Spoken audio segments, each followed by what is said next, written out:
Hello, my fine villains and lovely villainesses. Today, I'm actually glad to say I'm back with some actual gameplay footage. For the time being, my hand is relatively able to use a controller, so we're going to call that a thumbs up good thing.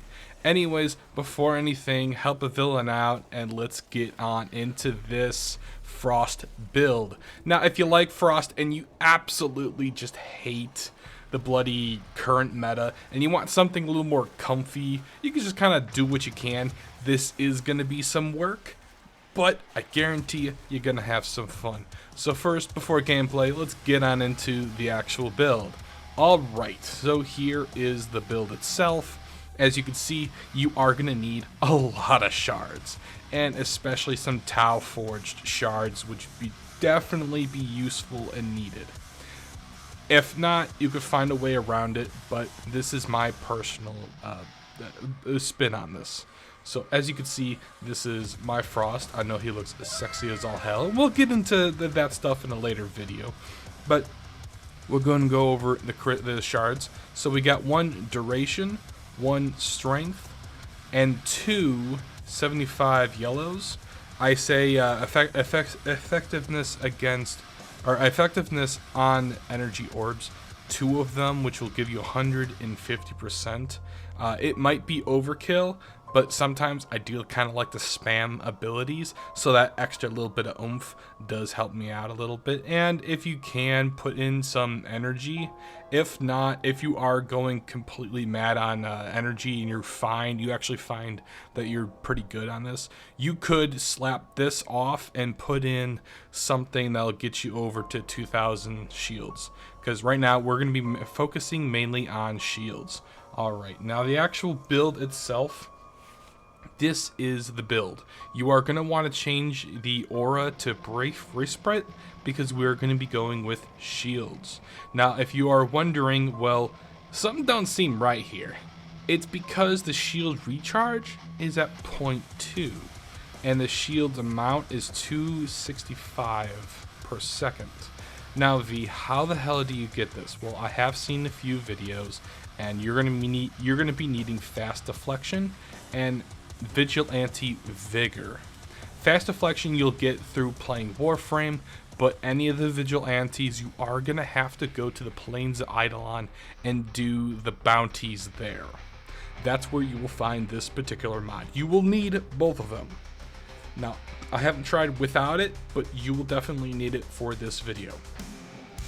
Now, if you don't really care for biting frost, you could take that out and put whatever you really want.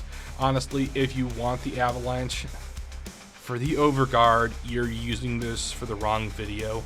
That would be for this wonderful build right here. But no, we're not doing that. We're not going meta. I'm sorry. If you want to go meta, you can go somewhere else. But it's a very good meta build, don't get me wrong. Anyways, continuing on off of that rant. Point is, I like this one because the shields actually come back fairly quickly, especially with the other stuff you are going to be needing for this particular setup. Now, we do have the arcane to give us shields back on shield damage, so keep that, and you will also be needing Molt Augmented. Now, this is not, and I will repeat, this is not necessary, but it will help out.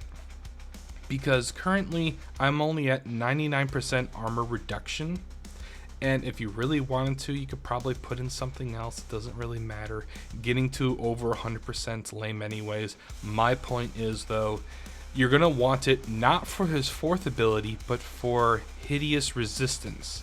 Now, personally, you don't need this ability, but I like it because this is a shield ability, or this is a shield...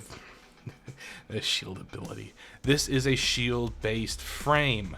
Unfortunately, DE really screwed the pooch on this one. Instead of making it more health with his armor, they put it all in the shields, so it is fine. It's just fine. It's the way life is. I mean, it's good for his 3rd ability. And yes, you could still plop this down wherever you want. This is a, oh no, I'm about to die. Or, oh no, I'm at half shields. And there's 3 Eximus units looking at me like, ooh, buddy, I'm about to take you out for lunch. You know, giving that side eye. Anyways, continuing on. Yes, that will definitely help with if you get hit with anything like a magnetic proc, or you get hit with, well, anything. Unfortunately, this is not recastable. So if you're down to the last 2, you're going to have to eye it. If not, wait for the audio cue, which sounds something like this. And then you're going to need to find a spot, recast it. It is like a 1.5 seconds or 2 seconds of a casting. So if need be, what you can do is just drop the snow globe, hit Hideous Resistance, and then go on your merry way. You will get about 24 charges of this. So it's not something to write home about, but at the same time, you're not going to be needing to really worry about statuses, because right now in Warframe, statuses are king against frames and against enemies. And damage is also very good, but statuses get you the rest of the way. Alright, this is enough talking about it, and again, you don't have to have Biting Frost, but that's there if you want something else, go for it. This is a very comfy build. Speaking of builds, let's get right into building snowmans across a map. Let's go! One more thing! I got a little carried away, as I usually do. So to give you a little bit more information, you're going to want to go to companions, and it doesn't matter what companion you're using, as long as they have the following: Shield Charger and Guardian. If you have those, this will definitely help your builds on all of this stuff. But yeah, those 2 particularly will very much help. Everything else is kind of however you feel. I use Carrier just because it's Carrier. Anyways, let's get on to the actual gameplay.